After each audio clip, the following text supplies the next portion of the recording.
สวัสดีค่ะเจอกันอีกแล้วค่ะเจอกันกับก้อยอีกแล้วทางช่องวารุณีชาแนลช่องแบ่งปันทางด้านการตัดเย็บเสื้อผ้าและการสร้างแพทเทิร์นนะคะสำหรับคลิปนี้ก็จะแบ่งปันเพื่อนๆวิธีสร้างแพทเทิร์นกระโปรงหางปลา8ชิ้นเสียบสามเหลี่ยมตรงชายกระโปรงนะคะมาดูวิธีทำแพทเทิร์นนะคะตรงนี้ในคลิปนี้ก็จะบอกวิธีทำของกระโปรงสั้นด้วยนะคะว่าเราเสียบสามเหลี่ยมเราจะเสียบไปถึงจุดไหนกระโปรงถึงจะออกมาทรงสวยเรามาเริ่มกันเลยค่ะในส่วนของการทำแพทเทิร์นกระโปรงตัวนี้ของก้อยจะทำเป็นไซส์ S นะคะเอวเล็กนะลูกค้าสั่งเอว24สะโพก34นะคะความยาวก็แล้วแต่เรานะคะเรามาเริ่มกันเลยค่ะสัดส่วนเราหารเลยค่ะเอวหาร4หน้าท้องหาร4สะโพกหาร4นะคะตรงนี้จะทำชิ้นหน้าและชิ้นหลังเท่ากันกระโปรงทั้งหมดจะมีทั้งหมด8ชิ้นนะคะ8ชิ้นแล้วเสียบสามเหลี่ยมเรามาเริ่มสร้างกันเลยค่ะสร้างกระโปรงเบสิกขึ้นมาก่อนเลยนะคะสะโพก34หาร4ได้ 8.5 เป็นกระโปรงบาน8ชิ้นนะคะ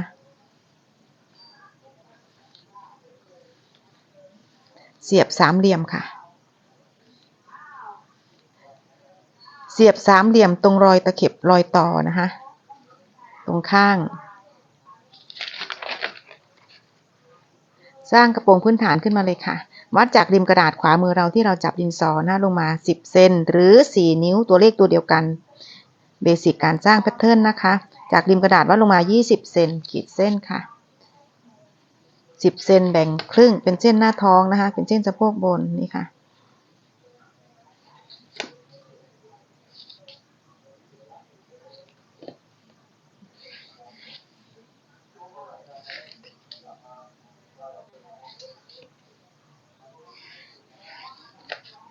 จากเส้นเอววัดลงมาเท่ากับกระโปรงความยาวของกระโปรงที่เราต้องการนะคะตัวนี้ก็ขีดเส้นไปเลยนะของเพื่อนๆเท่าไหร่ก็คือเท่านั้นนะคะเพื่อนๆค่ะ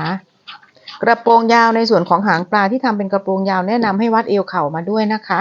จากเส้นเอววัดลงมาเท่ากับเอวเข่าที่เรากำหนดได้นะคะวัดลงมาเลยค่ะนี่ค่ะเอวเข่าติ๊กเอาไว้วัดย้อนขึ้นมา2นิ้วนะคะเราจะได้เส้นเข่าใหม่เราจะไม่เสียบตรงเส้นเข่าทีเดียวเพราะจะทำให้เราแลดูเตี้ยเวลาใส่กระโปรงนะคะขีดเส้นเราได้เส้นเข่าใหม่นะคะง่ายๆก็คือวัดจากเส้นเอวลงมา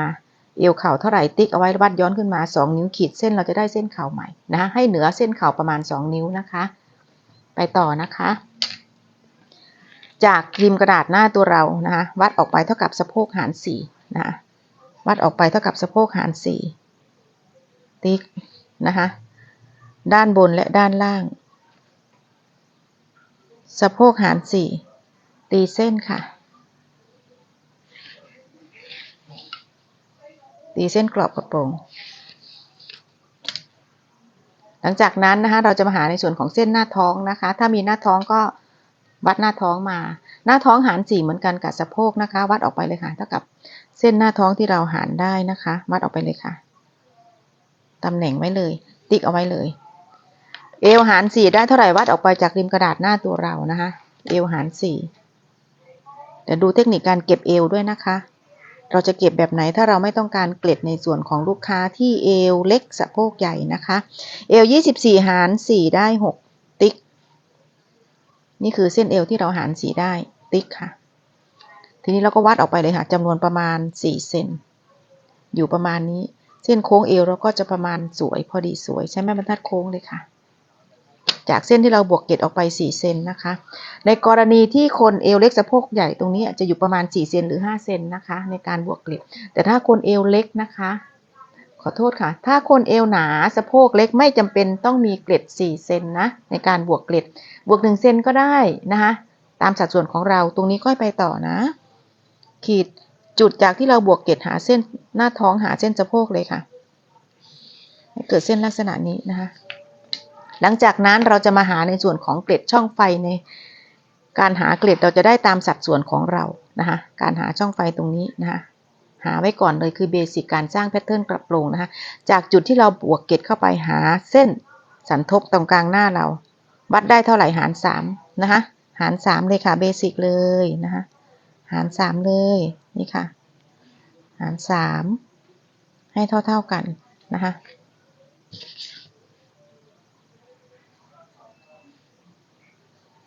ให้เกิดเส้นลักษณะนี้นะคะในส่วนของเกล็ดที่เราบวกไป4เซนนะคะเรามีทั้งหมด2เกล็ดเราจะแบ่งให้เท่าๆกันก็คือเกล็ดละ2เซนตรงเส้นกลางหน้านะคะตรงกลางหน้าเกล็ดที่อยู่ติดกับเส้นสันทบหน้าของเราจะใช้เส้นที่เราหาร3ตีเส้นตรงลงไปเลยค่ะแบบนี้นี่คือเบสิกการสร้างกระโปรงนะหาช่องไฟกระโปรงให้สวยนะคะตีตรงลงมาเราจะออกในส่วนของเกล็ดข้างละ1เซนข้างละเท่าๆกันนะคะนี่ค่ะเฉพาะเกล็ดที่ตรงกับกลางหน้านะคะตีเส้นหาเส้นสะโพกล่างสะโพกเล็กค่ะต่อมาในส่วนของเกล็ดด้านข้างสะโพกตรงเกล็ดนี้นะคะเราจะเถิบมาในส่วนของเกล็ดเราจะไม่แบ่งครึ่งเหมือนเกล็ดตรงกลางหน้านะคะเราจะเถิบเข้ามาหาตรงเส้นกลางหน้า2เซนเลยค่ะ2เซนเพราะว่าเราเก็บมาแล้วตรงนี้2เซนมาใส่เกล็ดนี้แล้วนะวัดมา2เซนติ๊กหลังจากนั้นเราจะแบ่งครึ่งตรงนี้เราจะหาเส้นกลางเกล็ดใหม่นะคะสำหรับเกล็ดที่อยู่ในข้างของเส้นสะโพกเท่านั้นนะคะทำวิธีนี้เราจะได้ช่องไฟของเกล็ดกับสัดส่วนของลูกค้าที่เรานำมาสร้างนะคะนี่ค่ะเราจะได้เกล็ดกระโปรงสวยนะคะในการทำหาเกล็ดแบบนี้หลังจากนั้นนะคะเราได้ในสัดส่วนของกระโปรงแล้วทีนี้กระโปรงตรงนี้มันจะเป็นกระโปรงหางปลา8ชิ้นฉะนั้นเราจะแบ่งช่องไฟของส่วน8ชิ้นให้เท่าๆกันนะคะเกล็ดนี้เราหาเอาไว้แล้วเนาะเราก็วัดเลยจากเส้นสะโพกนะคะจากจุดนี้หากลางหน้าแล้วก็แบ่งครึ่งเลยนะคะแล้วตีตรงลงไปถึงชายเลยนะคะตีเส้นตรงลงไปถึงชายกระโปรงตีขึ้นไปลงหาเส้นเอวเลยค่ะเราได้เส้นใหม่นะคะเราได้เส้นใหม่นะคะเราได้เส้นใหม่ทีนี้เกล็ดกระโปรงที่เราสร้างเบสิกตั้งแต่ตอนแรกตรงนี้เราจะย้ายเกล็ดนะคะเราจะย้ายเกล็ดนี้นะคะเกล็ดที่2เซนตรงนี้มาใส่ตรงนี้อันนี้ขีดออกไปนะคะเราจะไม่เอาเราจะย้ายนะคะเราจะย้ายเกล็ดแบ่งออกข้างละ2เซนนะคะตรงนี้ก็ใช้สีแดงนะนี่ค่ะขอโทษค่ะแบ่งออกข้างละ1เซนเมื่อกี้ก้อยพูดผิดนะคะตีเส้นใหม่เราจะได้เกล็ดใหม่นะคะเราจะได้เกล็ดใหม่หลังจากนั้นเกล็ดส่วนที่เหลือในส่วนของข้างสะโพกเราจะหาอย่างไรแต่ถ้าเราจะเก็บในส่วนของสะโพกตรงนี้นะคะก็จะเยอะไปเกล็ดที่เราจะหาออกมาตรงนี้คือเหลืออยู่ที่2เซนนะ2เซนจดตัวเลขเอาไว้นะคะตรงกลางหน้าและกลางหลังของกระโปรงตรงนี้เราจะเก็บเข้ามาครึ่งเซนนะคะตรงนี้เรามีอยู่แล้ว2เซนเกล็ดที่เราจะเก็บนะคะ2เซนเราจะเก็บตรงกลางหน้าครึ่งเซนก็จะเหลือ 1.5 เหลือ1เซนครึ่งนะคะเอาเก็บลงไปเลยค่ะตีเรียวแบบนี้นะคะนี่ค่ะตีเรียวแบบนี้เพราะเราจะต่อกลางหน้าและกลางหลังเพราะว่าเป็นกระโปรง8ชิ้นตรงนี้ครึ่งเซนหลังจากนั้นจะเหลืออยู่ที่1เซนครึ่งเราจะเก็บได้อย่างไรเถิบออกมาจากเส้นสีแดงนะคะจากเกล็ดตรงนี้สีแดงประมาณ1เซนครึ่งเท่าที่เหลือนะคะเท่าที่เหลือเลยตีเส้นหาเส้นสะโพกนะคะวัดออกมา1เซนครึ่งเก็บหาเส้นสะโพกนี่เป็นเทคนิคของช่างนะคะเป็นเทคนิคของช่างเก็บเลยค่ะ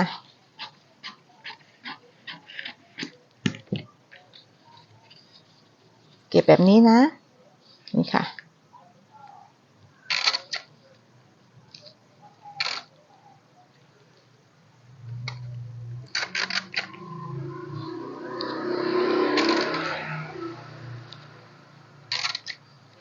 ส่วนในเส้นของสะโพกของด้านข้างนะคะเรายังใช้เส้นเดิมอยู่พอเก็บเข้าไปเสร็จนะคะเราเช็คสะโพกเลยสะโพกเราหายไหมสะโพกหาร4วัดออกไปเลยค่ะหายไหมแหว่งไหมถ้าเกิดเข้าหายเราเติมออกไปนะคะนี่ค่ะทุกอย่างเท่าเดิมในส่วนของเส้นหน้าท้องก็เช่นกันนะคะวัดออกไปเลยค่ะให้ได้เท่ากับเส้นหน้าท้องที่เราหาร4นะคะถ้าเขาหายเราเติมออกมานะคะนี่ค่ะเราขีดโค้งเส้นใหม่จากเส้นเอวนะคะขีดโค้งเส้นใหม่ นี่ค่ะพอขีดโค้งเส้นใหม่เสร็จปุ๊บเราจะแต่งเส้นเอวในส่วนของเกล็ดที่เราสร้างขึ้นมาใหม่คือเส้นสีแดงนะคะพับเกล็ดนะคะพับเกล็ดใช้แม้มทัดโค้งเลยค่ะวัดลงมาจากเส้นกลางหน้าครึ่งเซนนะคะจากจุดนี้วัดลงมาครึ่งเซนโค้งแต่งเส้นเอวใหม่นะคะโค้งแต่งเส้นเอวใหม่หลังจากนั้นตัดออกไปเลยนะคะเราได้เกล็ดกระโปรงใหม่แล้วนะคะเกล็ดที่เราสร้างขึ้นมาตอนแรกไม่ใช้แล้วนะตรงส่วนของกลางหน้าที่เราเก็บเข้าไปกลางหน้าและกลางหลังที่เราเก็บเข้าไปครึ่งเซนตรงนี้ตัดออกไปเลยค่ะของเส้นสะโพกตัดออกไปเลยค่ะ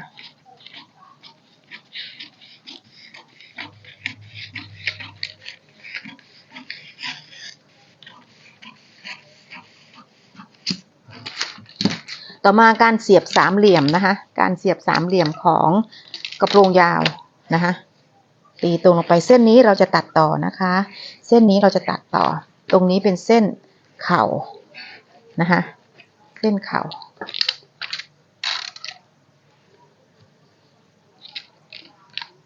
วัดจากชายกระโปรงนะคะวัดจากชายกระโปรงมาหาเส้นเข่าเราจะเสียบถึงเส้นเข่าว่ากี่นิ้วนะคะเพื่อนคะว่ากี่นิ้วจดตัวเลขเอาไว้ของก้อย14นิ้วนะความยาวตรงนี้ทุกอย่างเราจะเสียบสามเหลี่ยมตรงเส้นคัดเส้นกลางหน้าและกลางหลังตรงตะเข็บข้างนะคะเราจะเสียบสามเหลี่ยมฉะนั้นเราจะตัดในส่วนของกระโปรงตรงนี้ออกไปนะคะเราจะเสียบอยู่ที่เส้นหัวเข่าในกรณีที่กระโปรงยาวนะคะกระโปรงยาวเสียบตรงเส้นหัวเข่านะคะถ้าเป็นกระโปรงสั้นเราเสียบตรงไหนนะคะเพื่อนๆมือใหม่จะถามมาถึงจะทำให้ทรงกระโปรงเราสวยกระโปรงสั้นนะคะถ้าเราจะเสียบสามเหลี่ยมให้สังเกตจุดของเส้นสะโพก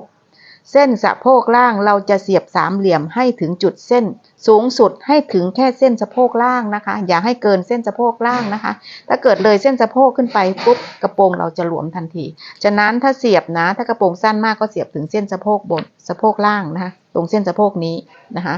หรือจะต่ำกว่าเส้นสะโพกก็ได้ประมาณ1 นิ้วนะคะเราจะเสียบอยู่ที่ประมาณนี้กำหนดเลย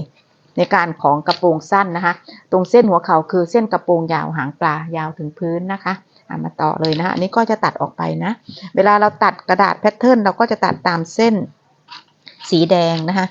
ตรงส่วนของเกล็ดที่เราย้ายตรงนี้ไม่ต้องไปมองนะคะเพราะว่าเรามีการเกล็ดในส่วนนี้เราก็ปิดไปแล้วนะคะเราเก็บไปแล้วนะคะ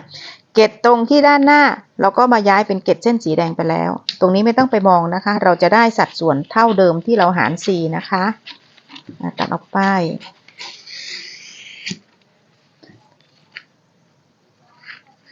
เรา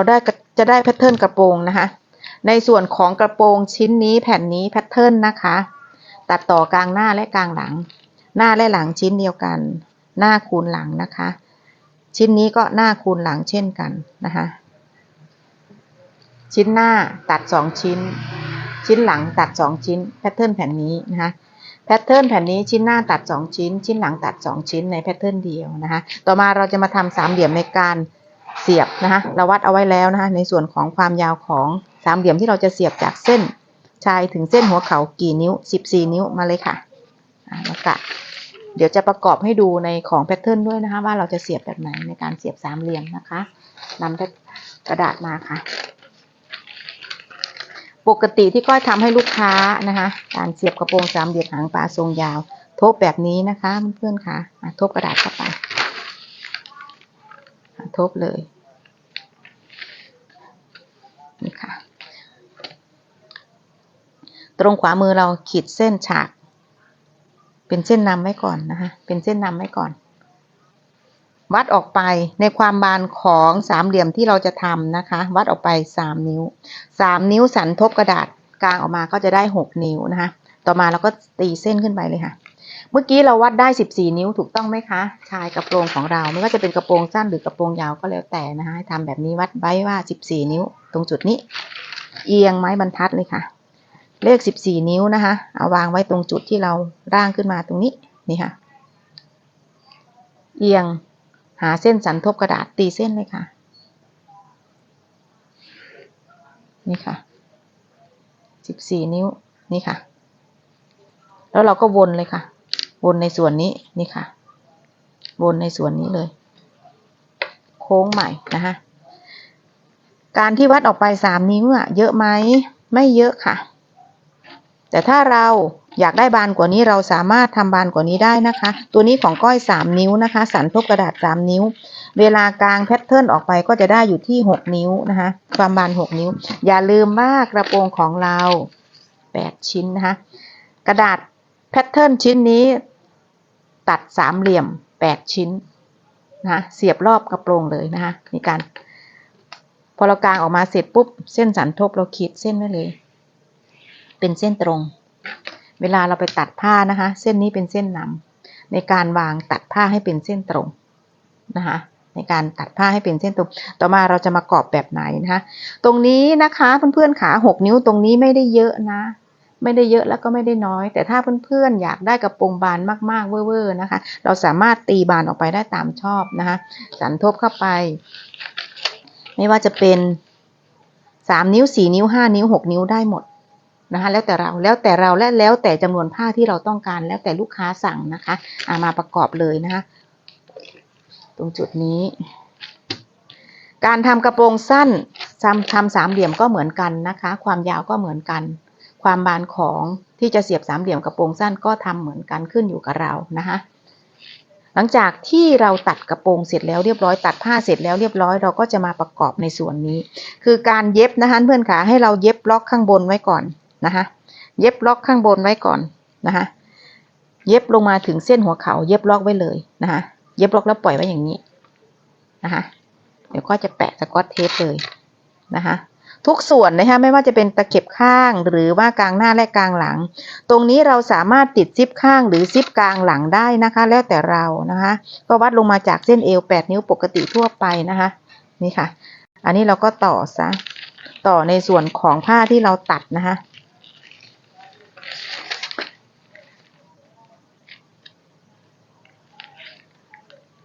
เดี๋ยวจะสาธิตให้ดูคร่าวๆนะคะมือใหม่จะงงแล้วจะตัดยังไงเย็บยังไงเวลาตัดแล้วนะคะเวลาเราตัดผ้าเสร็จแล้วเรียบร้อยครบจำนวน8 ชิ้นแล้วเรียบร้อยแบบนี้นะนี่ค่ะเราก็จะเย็บในส่วนของด้านบนก่อนนี่ค่ะ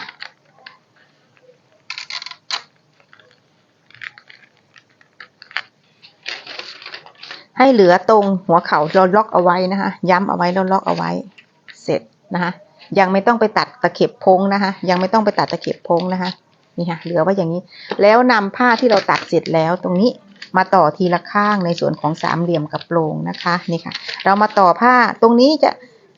ต้องมีเทคนิคในการเย็บหน่อยนะคะเพื่อนๆค่ะถ้าเป็นช่างที่เข้าเย็บงานเป็นก็ไม่น่าจะยุ่งยากนะคะเนี่ยเราก็ต่อทีละฝั่งนะคะทีละฝั่งเลยกระโปรงทรงเสียบ3 เหลี่ยมนะคะแบบนี้ผ้าไล่สียิ่งสวยนะผ้าต่างสีค่ะเล่นสียิ่งจะสวยนี่ค่ะเราก็ต่อทีละข้างเลยค่ะเพื่อนๆเลย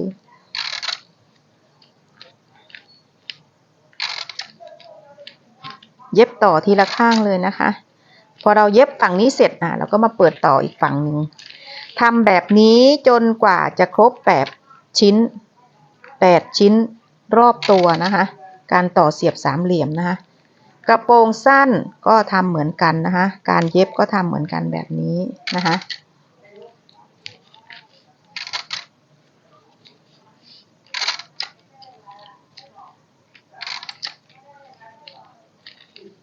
ในส่วนของกลางหน้าก็จะต่อเหมือนกันนะคะเพื่อนค่ะอันนี้ก็ต่อให้ดูเฉพาะส่วนของตะเข็บฝั่งหนึ่งนะคะแพทเทิร์น3 เหลี่ยมตัดทั้งหมด8 ชิ้นนะคะเราก็จะต่อในส่วนของด้านข้างด้วยนะคะด้านข้างต่อกันเสร็จด้านกลางหน้าต่อกันเสร็จนะคะกลางหลังต่อกันเสร็จก็เสียบ3 เหลี่ยมแบบนี้เลยนะคะเพื่อนๆลองทำดูนะคะเผื่อจะได้เป็นแนวทางในการทำแพทเทิร์นตัดกระโปรงหางปลาให้ลูกค้าใส่นะคะหวังว่าคลิปที่ก้อยทำคงจะเป็นประโยชน์กับเพื่อนๆนะคะไม่มากก็น้อยดูแล้วก็อย่าลืมกดไลค์กดแชร์เจอกันใหม่คลิปหน้าสวัสดีค่ะ